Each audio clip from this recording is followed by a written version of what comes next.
naizen, galdetu zidan emakume batek eskuarekin mazeletatik heltzen zidala. Herriko jatetxe batean geuden eta ni komunera nindoan.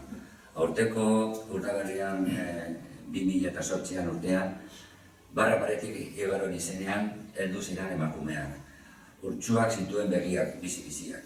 Ni naiz Antigua Piperra, ni naiz Mielen Andrea.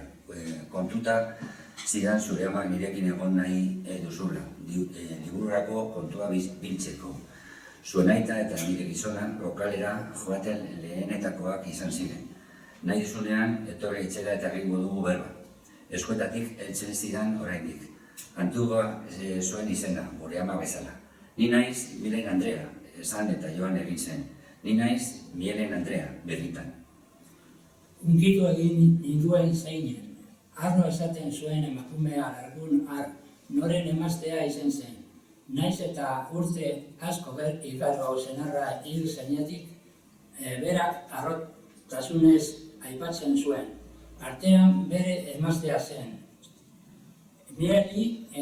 Emil Gaztelegi toki argia bartuko makinaria izan zen luzaroan. Gure aita mazaina zenez behin baino gehiagotan aholkua eskatzen zion Mirari. Zein bide hartuko zuten non botako zuten zarea.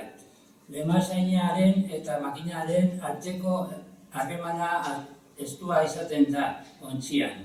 Alabea du izan.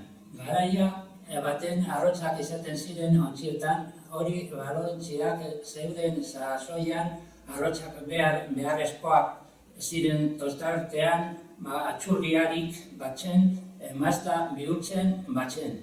Arrotzik egon ezean, barkuarenak egin zuen, horrezagatik agoten ziren 3-4 arrotzak behelauntxietan.